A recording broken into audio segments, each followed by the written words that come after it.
Hello and welcome to On Tap, the Patreon exclusive video podcast where we talk to some fabulous industry professionals and me and my co-host shoot the breeze on a number of interesting board game topics. And speaking of my co-host, I'd like to introduce the basil to my mozzarella, Mr. Matteo Genovese. That was good. That was good. I like that you come out with a new things every time. I don't even have the time to think about this kind of stuff. But yeah, well done. Well done. Yeah. Very exciting today because we got a friend of the channel. We know these guys for a little while now, and we really like him. So we kind of like invited him to come in our houses and we bring a little chat with you. And we're talking about Mr. Chris Priscott. Hello. Thank you for having me. Can I be the tomato to your basil and your mozzarella? It would be the perfect addition. Perfect accompaniment. Yeah. I could not be any better. The Italian flag of ingredients. Yes. Exactly. Right.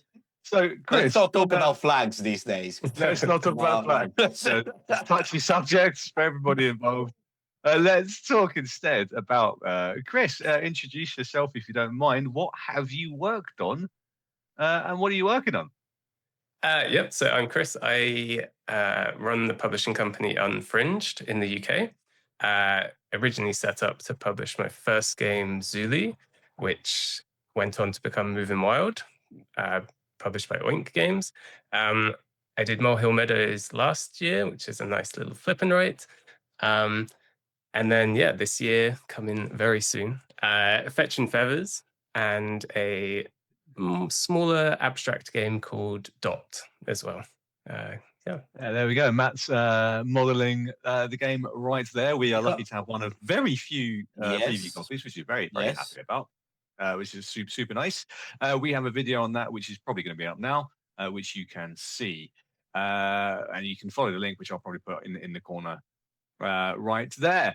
Just a note as well before we continue, this is a Patreon exclusive podcast, but for our fabulous YouTube subscribers, you will get a little preview of the first sort of 15-20 minutes or so, and if you want to see the rest, the spicy after dark stuff, that's when you're going to need to go to the Patreon. So do follow the link if you want to see the rest of this interview with Chris. Chris, I've got a first question for you. Why Unfringed? Where does that name come from? Good question. So when I was first designing games, I liked the idea of creating games which were not necessarily like your very kind of basic games, but kind of the ones that people have in their house, whether it be Scrabble, the classic of Monopoly. I like to think there's games that could exist on the edge between kind of more hobby games and those kind of traditional family games that you have in your house. So taking those games which are on the fringe of that and removing them from the fringe and bringing them into the household. So unfringing them. Yeah, that's great. It's maybe too thought out, but that was the general idea. And also it's a bit of a play on infringed or unhinged or infringed. Yeah. It's tremendously conceptual. Yeah. Big fan of that. That's fabulous stuff. All right, Matt, do you want to lead us off about Fetching Feathers? Yeah, so let's step back 30 seconds on the Zuuli and Moving Wilds. I think it's been a game that is, to say it's the same game at the end of the day, that's been such well received from the public, and I guess you must be pretty much proud of it because it's your first baby. Mm-hmm. Yeah, I mean it's. Yeah, I never expected. I set a goal back in, I don't even know when it was, 2021, that if I could achieve 100, was it 100 or 50? I think it was 100 people. If 100 people could buy my game, that was the goal set. And it's done I guess way better than I could. A little bit more than 100. A little bit more than 100 now. So yeah, incredible. For the first game, I didn't have that expectation, but yeah, it seemed to click with people. So it was But that was a big success again for someone like Oink Games to kind of like spot it. I remember you told us like someone at UKG a few years ago just spotted the game, talked to big man back in Japan about this little game that they found, and that's where Oink came and knocked the door and took Zuuli and repackaged it into what is now Moving Wild. And staying on the packaging, your next title that again got here, Fetching Feather, it's kind of like same packaging. So were you going exactly for that kind of feeling as well with this new game? Not just like the game itself, but even just like what people hold in their hands. Yeah, it's interesting, right? Because this preview copy is like the smaller tuck box version, and is surprisingly close to the Oink size box. The idea was never to release it as a kind of small tuck box. It didn't really cross my mind, kind of, in that side of things. So yeah, there wasn't. I'm going to make it like an Oink game so that Oink can pick it up again. But it's surprising how many people love the small games. Like it's going to be a proper 2-piece box, like same size as Zuuli, so not much bigger, but the classic slightly flatter box. But yeah, people love that small tuck box. So maybe, I don't know, at some point I should maybe just get some printed to offer to people if they want to switch it over to a tuck box version. Yeah, I can tell you that Faye, my girlfriend, she's going on holiday with a couple of friends tomorrow, and she was like, "Can I pick up Fetching Feathers?" And I was like, "Yes, but don't lose it." yeah. Oh, nice. Yeah. But now talking more about the game itself. Me and Wayne played it a lot. We took on holidays when we went on holiday together during the summer. We used it and abused it. We really played a lot. But I would like you to give a pitch to the audience about what the game is with the words of the creator. I think it's the best thing.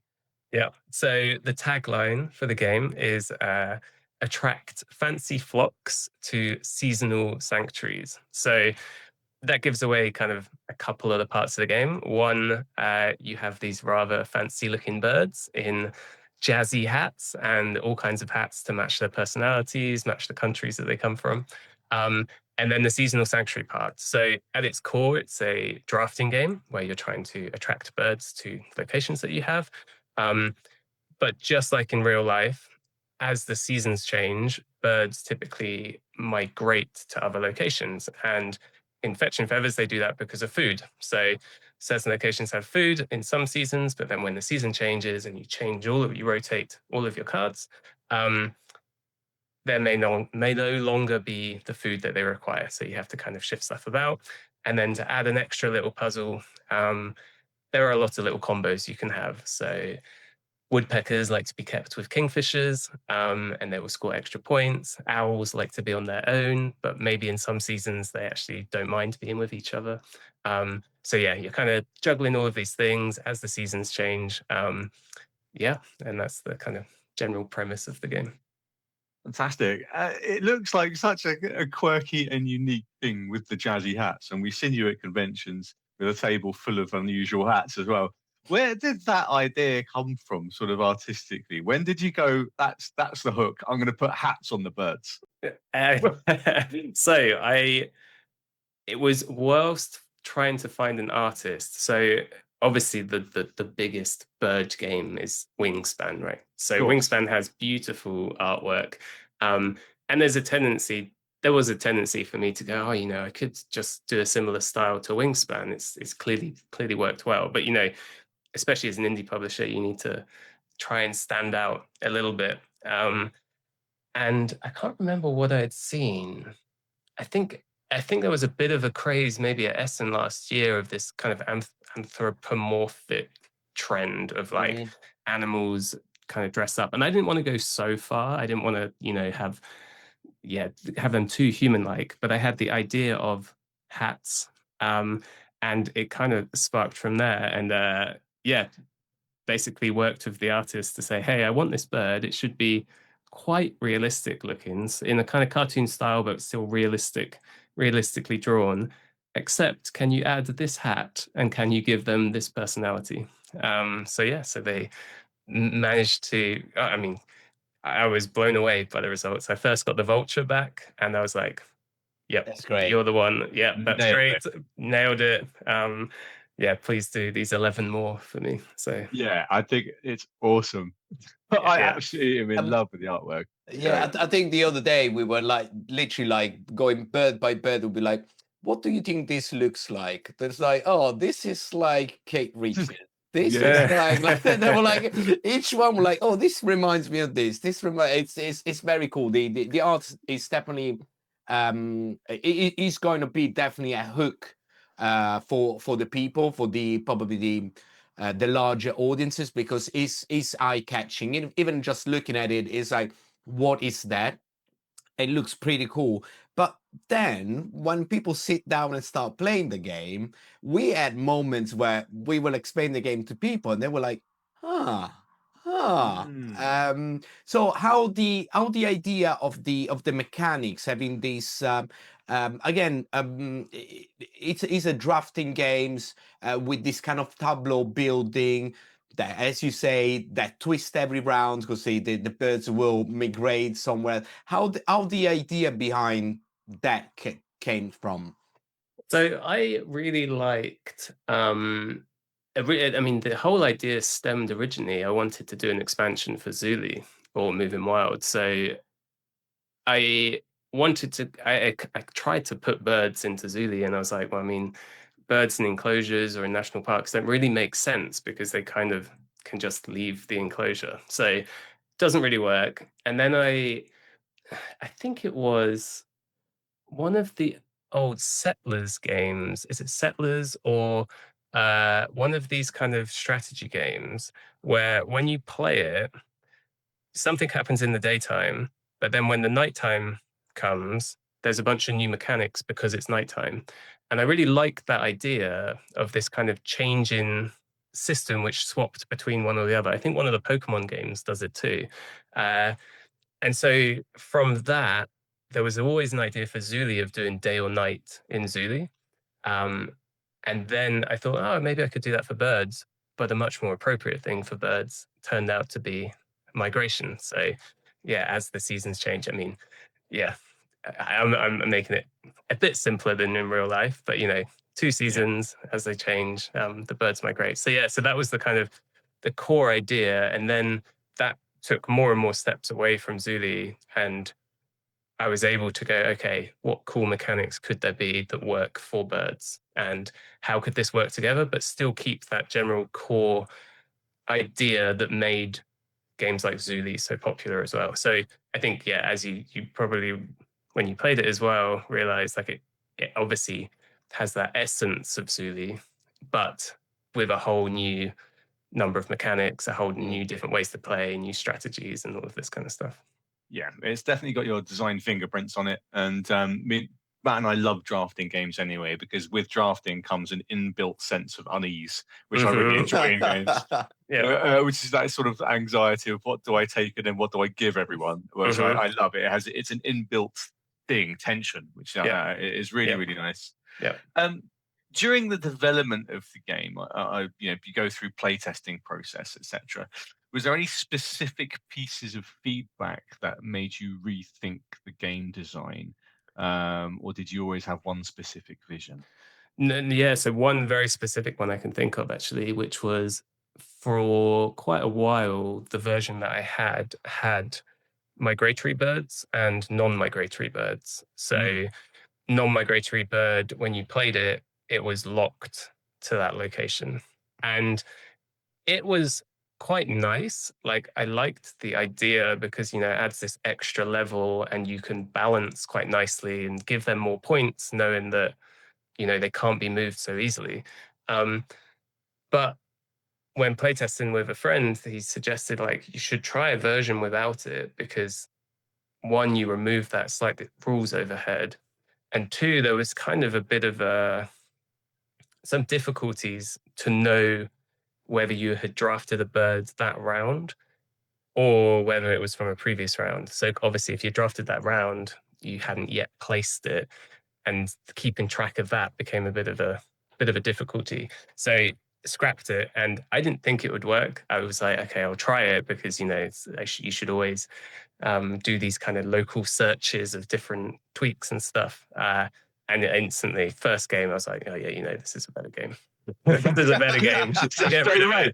Yeah, like, and it didn't take. It took not even the first round, I don't think, where I was like, yeah, okay, this is better. Obviously, I had to go in and rebalance everything, but yeah, at moments like that, which that was the biggest one, I think, and that was the one that made the biggest jump to the game it is now and helped push it to where it is now. Yeah. That's fascinating how one thing sometimes can completely blow open a concept that you hadn't considered before, or completely a design change. That is fascinating. Yeah. And you really get stuck in your head. Like I think, especially if you're designing on your own, which I've only ever done design on my own, which is very different to like French designers. French designers typically co-design, and I think that creates a whole different kind of dynamic where you can test ideas off each other and bounce, and maybe you get to a better game quicker. But I've always done it on my own, so you kind of get a little bit tunnel focused sometimes, and you think maybe you thought of it, oh, maybe there shouldn't be non-migratory birds, so you don't even test it. And then when someone else also suggests it, it just helps a little bit to be like, oh, actually, this is better. Yeah. So you can trust your instincts to a certain extent. And then you should also, I think one rule that I've had a few designers tell me that they follow is if you get feedback once, you maybe write it down. Get feedback twice, it should definitely be written down. And if you get the same feedback 3 times, that's usually a sign that something is not quite right with that thing. And that's something that you should then test and explore and try and change that thing. That's really, really cool. And my question as outsider stuff would be like, how long it does take you to like try to balance and do all this play testing for a game like Fetching Feathers? Like, how much the development time of the game is just literally playing and playing and playing and playing? It's so I went through a strange journey, right? So Zuuli was, I would say the game was 95%, 97% complete after like 2 days of working on it. Like it really didn't change after like 2 days. Similar to Molehill Meadows, the idea came to me and spent 2 days, and it was basically didn't change. Fetching Feathers was like a year, pretty much, like maybe a year's too much, like 9 months of trying different versions, finding maybe something that didn't work quite so well, tweaking it. A lot of the time for me, shelving it to be like, right now, I'm going around in loops. I can't fix this bit. And so it's going to get shelved. Let's work on something else. Okay, maybe let's bring it off the shelf again. And it's usually good. You usually have designer groups where like they're like, oh, what happened to the bird game? Like, oh, are you still working on that? And that encourages you to get it back off the shelf again and do some tweaks. So Feathers was a tough one. Like that was that took a lot more work than it did for my previous games.